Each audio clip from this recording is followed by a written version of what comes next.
Cool. That was awesome. I hope you guys all got to have a minute to share your strengths or brainstorm and learn something else from somebody in the call and say hi. Um, so I'm going to go ahead and dive right in. I'm going to share my screen here for a second. And so when we're talking about strengths in general, it's really easy to be like, I have this one strength, I can lean on that, but it's really defining like what strengths worth within different aspects, definitely within the moment that we're in. And I think we can all relate that COVID-19 has completely changed all of our lives. And so really is like leading yourself and leading others through this moment is extremely challenging because we're all in a different emotional state, and that changes every day, which I know for myself, I think my emotional state changes all the time. And sometimes I think I can take on the world, and the other day I'm going to sit on the couch and watch Netflix, and that's okay. So I'm going to go over this emotional change curve and kind of the ideas through this. And then we're going to move into identifying different leadership strengths of what you can use to help people move through this, because it's really easy to get stuck in one spot. And we all have the ability to help each other kind of like move through it, but also help us ourselves. So really what's happening here is change is inevitable. Change happens no matter what. Change can either happen to us, such as coronavirus and a global pandemic, or we choose change, such as business acquisitions, or we hire a new manager or a new CEO comes into the company. That's like choosing change versus change that's directly impacting us that we didn't choose to happen. But either way, when change happens, it's usually this initial shock factor that hits. And that's really when you're like, what is happening and how does this influence me? And you really have to let go of what the past was. So when you're in this like change shock situation, a lot of anger and denial will come up. You don't really want to let go of the past. You want things to stay normal. You're angry at whoever has like made this change happen, even if you can't define who like a certain person is.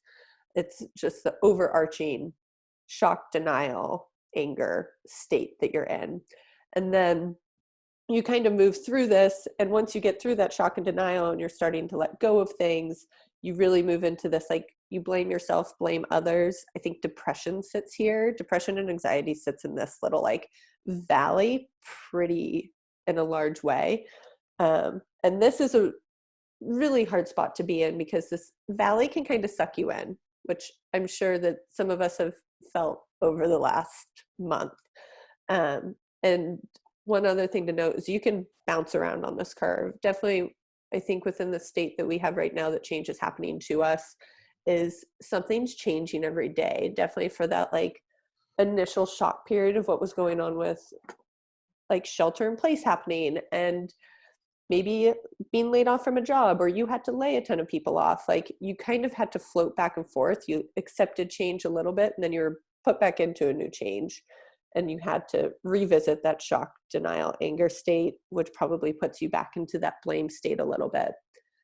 But then once you start kind of pulling out of that blame state and you're accepting whatever this new future looks like, that's when you start problem solving, you start making decisions, you start wanting to take action on something. And that action probably looks a little bit different than it did at the beginning of the change. So the point of through this is you have to, like, as a leader to yourself and others, you're going to take on different strengths and skills to help people walk through this. If somebody's just hitting the change, shock, denial portion, and you're introducing all of these new visions, that person's not going to accept your new vision. They're going to look at you like you're a crazy person and that you don't understand where they're at. And there's going to be this really large disconnect in regards to what conversations are happening and that emotional state.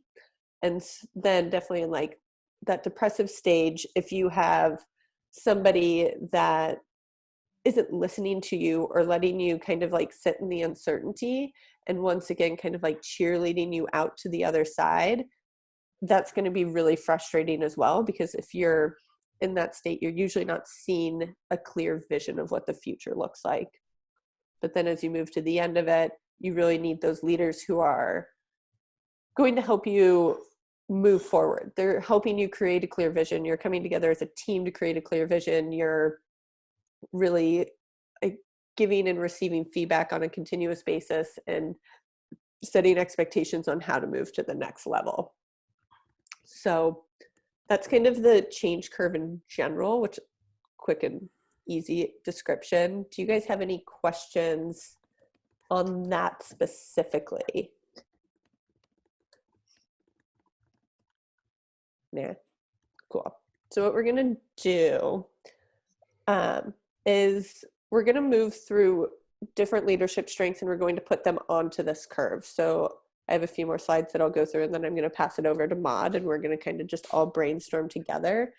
And I encourage you, I have on the next slide kind of a list of strengths, and we have these on our kind of worksheet that we'll be working through too. But I encourage you to kind of look inside as well of like, what are some strengths that you really lean on in hard situations or in any situation? You're having a conversation with somebody. Are you the person that's always the active listener? Are you the person that's always creating the next vision and goal? Like, what is your strength in communication and leadership that would come into this curve?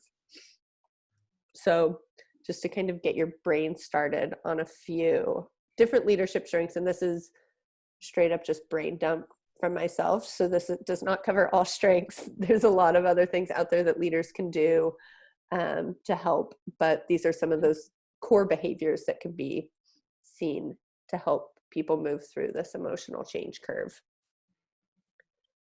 So what we're gonna do is move through it in this fashion, and we'll change over in a second to Maud sharing her screen and more brainstorming. But we're going to sit in these 4 different categories along this change curve. The beginning is you really need, like when that change is happening, you need a catalyst. You need somebody that's going to be building trust, be empathetic, and we're going to start creating a list of what strengths you would lean on within this category. And then the second step, you really need, when you're sitting in that like depressive moment, you need somebody to just have that safe space. You need that counselor to kind of embrace you and understand the uncomfortability of the space. So once again, we're going to add some more strengths onto that, moving forward into the coaching and the cheerleading aspect as well, kind of doing the same thing. And so my goal, or Maud and I's goal, is to have you come off and just kind of like start talking about different strengths you have or that you saw on that list, and where you would put them and how you would use them. And for example, if it was one of your core strengths is empathy, you can use empathy in the catalyst standpoint for sure, but how would you then use that strength in a different way when you needed to be a cheerleader or a coach? It's kind of the idea behind the conversation. Does that make sense for everybody? Cool. I'm going to stop my screen share, and Maud, if you want to share that other document, we can start brainstorming. Feel free when we jump in there. You can either just start talking, take yourself off mute, and throw out a strength, and Maud's going to type in there, and then we'll share this with everybody after the fact. Or you can add it to the chat button as well, if that's easier. Yeah, and I'm going to disappear because I'm going to have to pull my computer closer to me so I can type.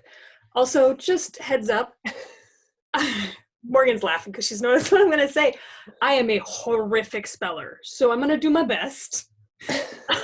If it bothers you, let me know. It does not hurt my feelings in any way. I'm fully aware that I will spell some really very creative spelling. So we're just going to sit with it. Creative spelling is one way to say it. I think every time Maud and I are working on a document together, she takes on the typing, and I just like right click and refix all of her words behind her. She's like, well, thanks. Yeah, so that's how we work. So I'm going to disappear, and I'm going to start doing some typing. Cool. Does anybody want to jump in and throw out a strength that they exude or saw? We have some of those from the list on the side too, of just different leadership strengths. And where you would lean into it. I think compassion. Mm-hmm. Are you thinking underneath, where would you lead into compassion? What area on the change curve?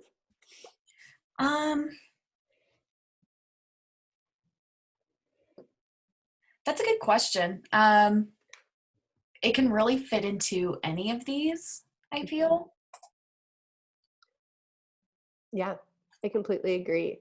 And I think too, it's how do you use compassion when somebody's in shock and denial versus how do you use compassion when you're coaching them? What would that action look like? And how would you kind of not manipulate, but like change your actions that connect to your strength to move people forward? If that question makes sense. It does. That's just a very big question. Agreed. And anybody else can jump in and chat with us too. I think my goal is just to ask the bigger questions to like start creating that thought process for you guys. So when you're thinking like, I am a really compassionate person, but this person's moving forward towards action, what action can I take that still leans into my strength of compassion to help this person move forward? And we don't have to have all the answers, but it's just kind of starting that thought process. I think in the catalyst stage, compassion would be like reaching out to your coworkers or people that you manage, and just checking in with their mental state on that day, how their workload is, how they're feeling. Mm-hmm. Yeah, completely agree.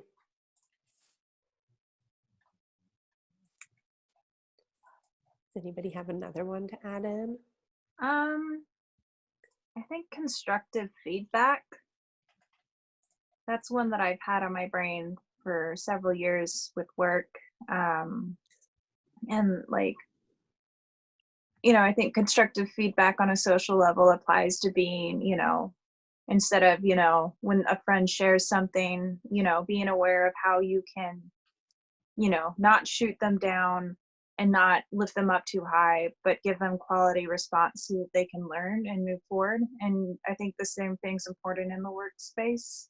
Mm-hmm. I think some companies save feedback for when it's time for a review, or some people can only give negative feedback, and some people only give positive feedback because they don't want to touch on something where they need to be more constructive. Is that, yeah.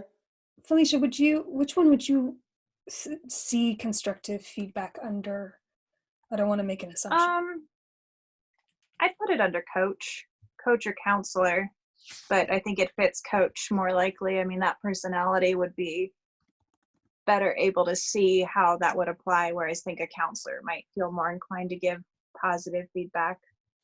So do you want constructive feedback under counselor, or do you want to put positive feedback under counselor? Put positive feedback under counselor.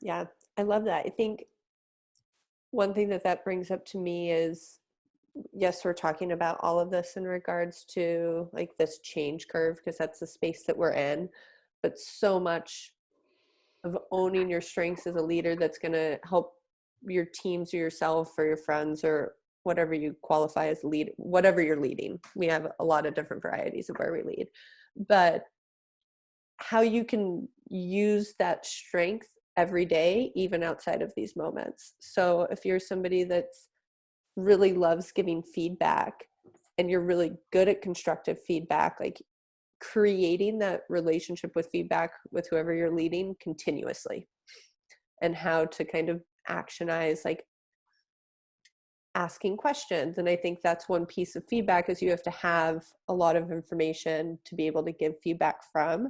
So a good way to link feedback in through this whole process would be during the catalyst stage, feedback can look like asking questions and just listening, because you're going to come to the point that you need to give constructive feedback, but without having information on what your feedback is for, it gets challenging and maybe you don't know the whole story. And so I think listening in a way that you can start building feedback as you move through it could be really helpful.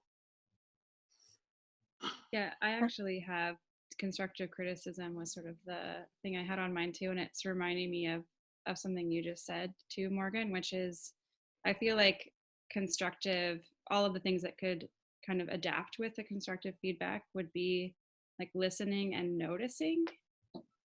Because I think any manager that I had a hard time answering that first question of like leadership, a good leader, like when did you see one? I had a hard time with that one, but I'm now realizing that one of them was like when someone notices or you say something about your life or something that's been bothering you and that person is like, hey, I noticed that you're a little off today, like is everything okay? Like I think those moments are actually really important and could be used in any of these categories. Mm-hmm. It's sort of like listening, acknowledging, and following up.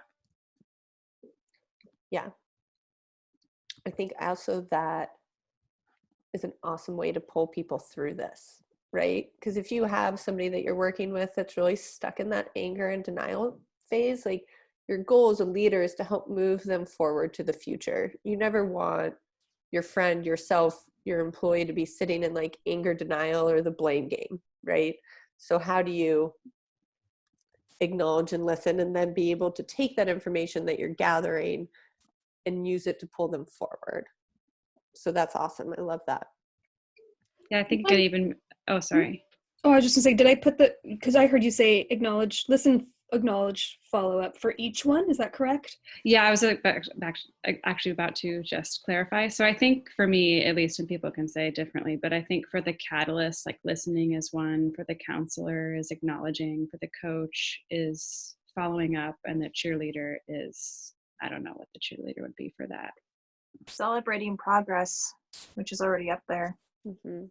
Yeah, so it kind of like makes sense that in like the constructive criticism, you can kind of use like adapt each one to those categories.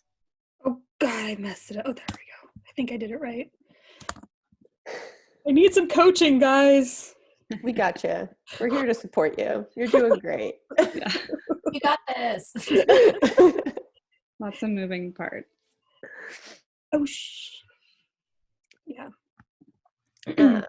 Cool. Who else has another one to add in? So I'm drawn to the word fearless that's over there, just because that's something I try to take into all of the changes that I have to manage in my life. But I think the more appropriate word might be courage, as I've supported others through change when they, when it's time to be the counselor, time to be the coach, helping them find their own courage, demonstrating that I'm a bit fearless and we can do this. Because I think once you get to coaching and cheerleading, sometimes the problem solving and decision making requires taking risks, right? So you've got to be a little bit fearless. You've got to be a little bit more courageous to lean into doing the work to make the future happen. Yeah, I think that's awesome. Where would you, so definitely courage and fearless and coaching and cheerleading, risk taking and cheerleading, or where would you kind of place so risk taking is definitely, I start having that risk conversation in the coaching area, right? Because I think at that point people are starting to figure out how to change their fear into something actionable. And definitely in the cheerleading, right? So I want to encourage you, if we've got to jump off this cliff together, how can I help you do that? Courage is definitely in the counselor area. I'm wondering if it can be a part of the catalyst area. I think about when people have come to me with change that's happening to them or a change that they're faced with. One of the things I have to do is remind them that they already have the courage to get through this. You've done this before, right? So a gentleman comes to me and says, he's, I don't know, got to decide if he's going to accept this job or not. And he has to move his whole family. Like it's this big thing. And he's never done anything this big before. And I was like, you have kids. That's huge. And if you've, if you've already done that, everything else, you know, we can figure it out and it can be easy. So when he's still in kind of that, I don't know what to do shock phase, maybe a little bit of courage could be useful, but definitely save the risk taking till the end. Yeah. I think what I heard too with that is just like, it's relatable courage. You're hearing what's going on in the struggle that they're facing and what they're scared of. You're hearing their fear, but you're relating their amount of courage to something that they've done in the past. Because I think it's so easy, definitely in change. You're like faced with it. It's everything. It completely consumes you, right? Definitely if it's like really stressful and fearful. And it always feels like new muscles that you have to figure out how to use without us remembering that we've used these before. Yeah, exactly. Cool. Who else?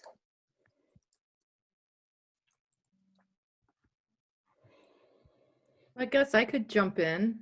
Yeah, please do. One of the things that I've come to appreciate a lot in leaders that I respect, especially in terms of, you know, change or crisis, is I appreciate it when somebody has clarity of vision. You know, when I feel like that could apply to practically every stage of this curve as well, because, you know, when you're in that shock stage, you know, you feel better if you know that your leader has a plan. You know, that they somehow, you know, as a leader, as somebody who you know, not standing head and shoulders above the rest, but that's part of what a leader does. A leader, you know, a leader is there to lead, to have that, you know, higher viewpoint. And so if I can feel that I can have faith in this person's ability to see down the pike and that they are coming up with a plan that, you know, is going to lead the organization to lead it through to a better place, then, you know, to me, that's very, very valuable.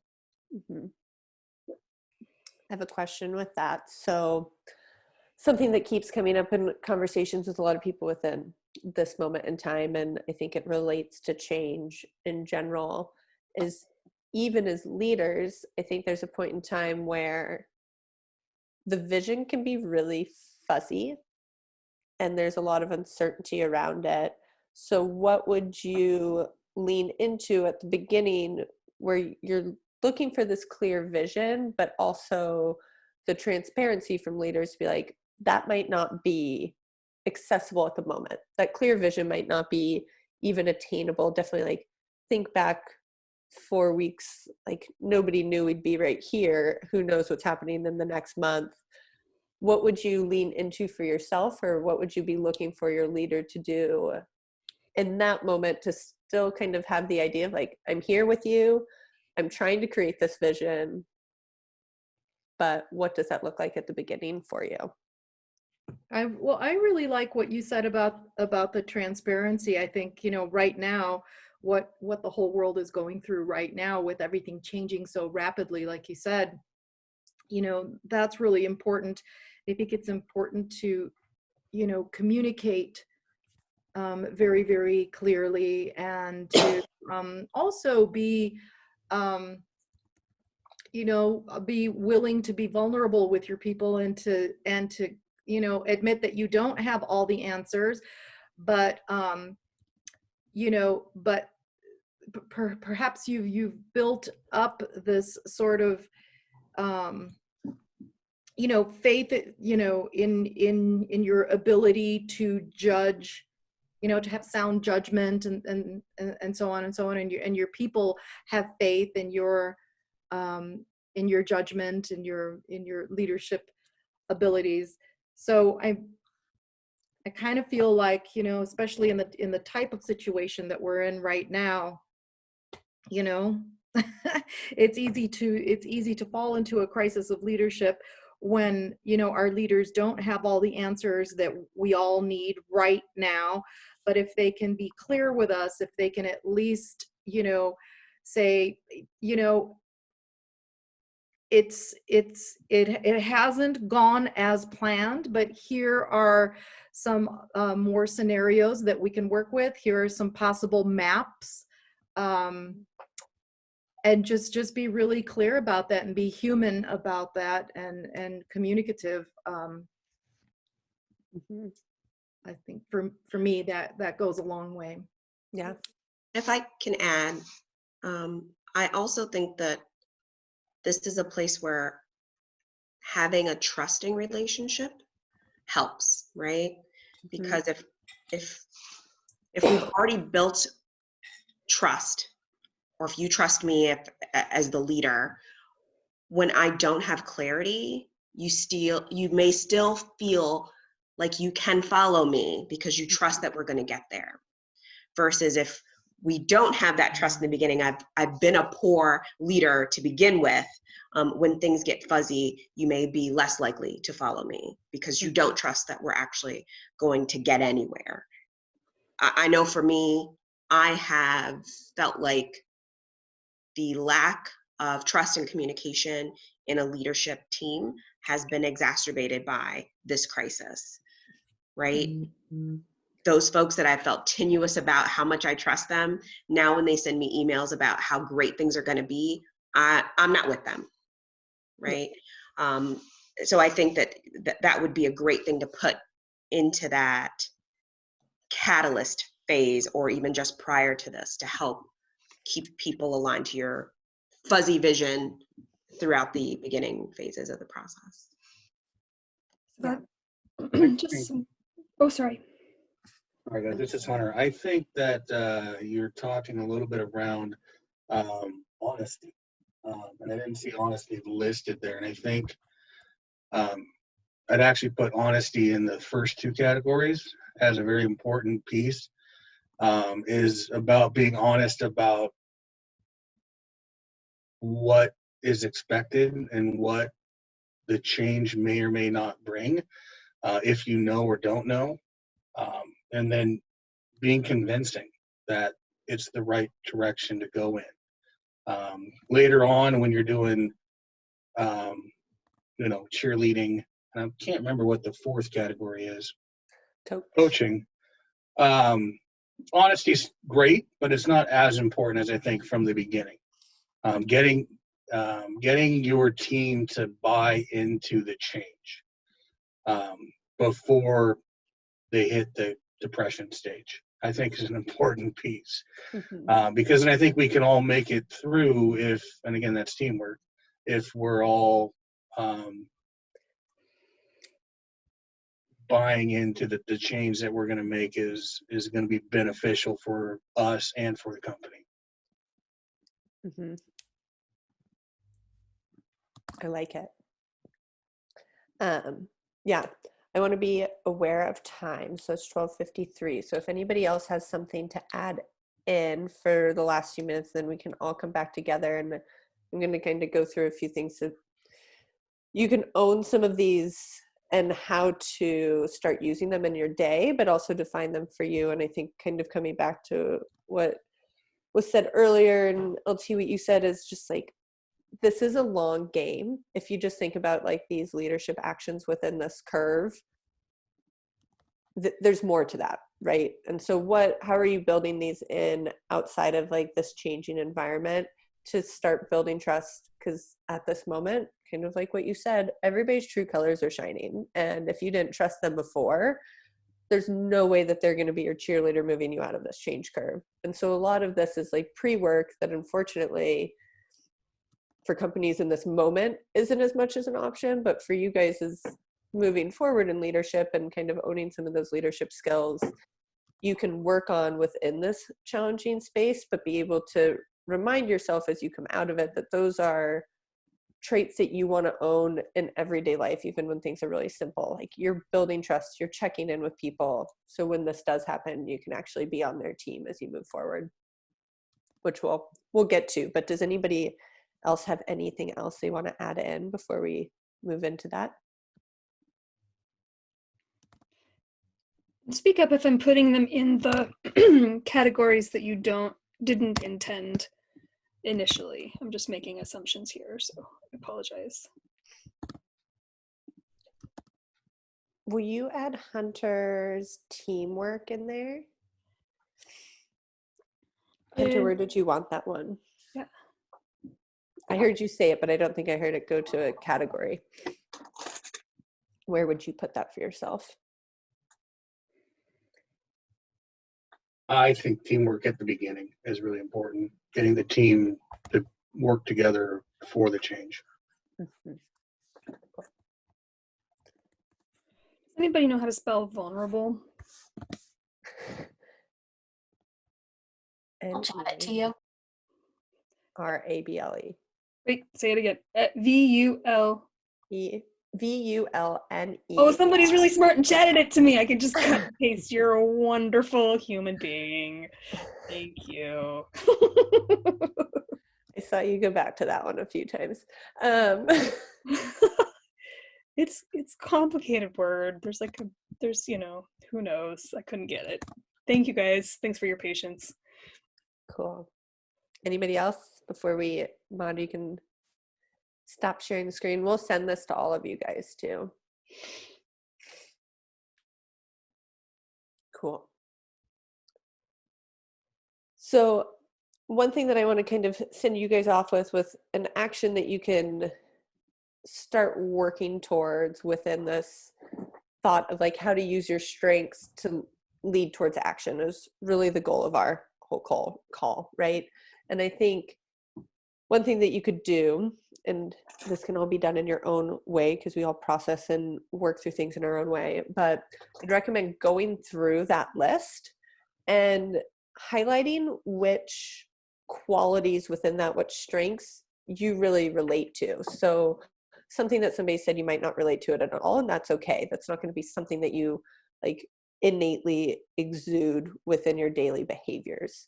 That's, some of us have different qualities. We all communicate differently. We all act differently. That's okay. But if you can identify which strengths are something that like you really feel connected to, and then look at it and write down some actions that you would take to own that strength in different scenarios. Outside of change, how would you be using this strength in your daily life outside of pandemic? And then how would you use it within this like change process as well? Like how would you lean on being a good listener throughout this process, throughout that change curve within those different 4 categories? And kind of, I think I tell people to do this all the time, and sometimes people look at me like I'm crazy, but like really writing down what that action is. Because I think if you write it down outside of the moment, it can, when you're in the challenging moment of having to have a hard conversation, or if you're in this pandemic change, you can kind of come back to it and be like, oh yeah, I once wrote down this action that I was going to do if I was in this scenario. And you can check yourself and try it on in that space. If that makes sense. Any questions? Not a question, but Morgan, thank you. I think also as important, if not more important than recognizing what your strength is recognizing what your weakness is, and then focusing on how to improve that. And for me, I haven't seen the curve before, and realizing the counseling session as really a critical piece of change was something that I hadn't really thought about. So, and I know that's an area that I can improve on. And I think recognizing it as a weakness is really important for me. So thank you for that. Yeah. I think also an interesting point in regards to when you walk through that list and noticing if you are weak in one of those areas, identifying some actions that you can try on to kind of gain more strength within that. And then also somebody brought up a really interesting thought to me the other day, that you can overuse your strength to the point that it's not doing anything positive anymore.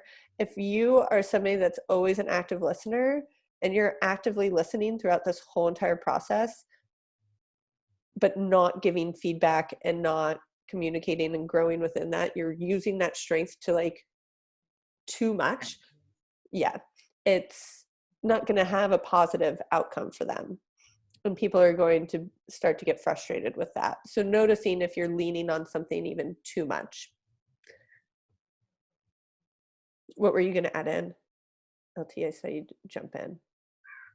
I found myself agreeing with you out loud, so I had to put myself on mute. I like it. Please agree with me out loud. That's why I've been sitting on mute the whole time. Well, I encourage everybody, unless you have a crazy amount of background noise, yeah, please unmute yourself. So this is a,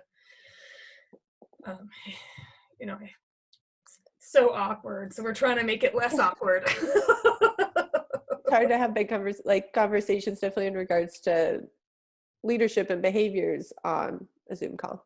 So, yeah. Something I like about it though is because it is like a whole bunch of folks that I don't really know besides Maud.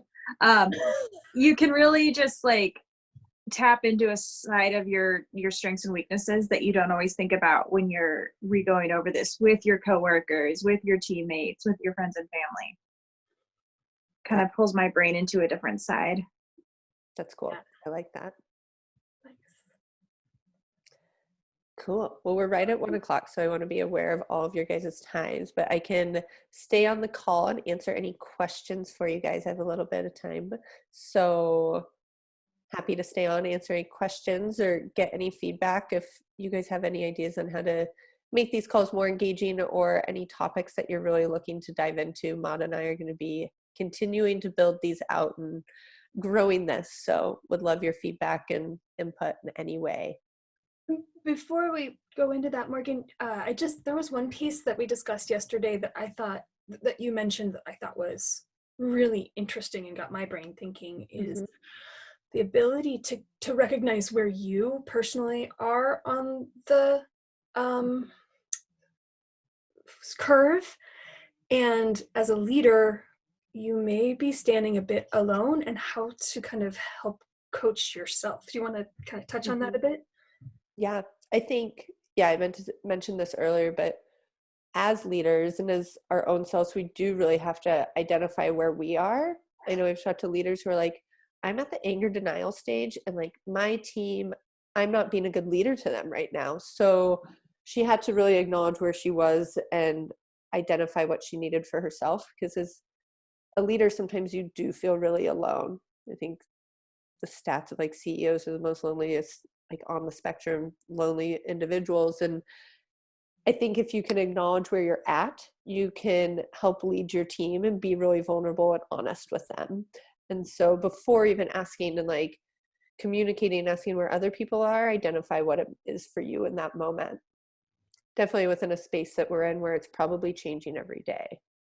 I know for myself, I think I bounce around. Like I said at the beginning, I bounce around on this curve all the time because different change and different things are happening. And I think that happens in my everyday life as well, outside of this, but in this moment, it's just even more in my face. And so really building to where you are and understanding that space is really important. I thought another thing that you mentioned that I thought was very interesting is being able to coach yourself. So when you do recognize that you're in a stage, looking at your own strengths and saying, hey, looks like I need some active listening, and then going out and finding somebody that you know will give you that active listening, even if they're not in your cohort or your working group. Yeah. And telling them in that moment, definitely if you're checking in on yourself and you know, you're like, shit, I really need an active listener right now, go to somebody who you trust and be like, hey, I just need to like get this off my chest. Can you just listen? So they know what that expectation is, and they're not trying to give you feedback for all the stuff that you actually just want to vent for a second. Setting up the expectation for those conversations is always helpful. Absolutely. Awesome. Bye, LT. Good to see It's you. fantastic to meet you. Thank you guys so much. We'll be back next week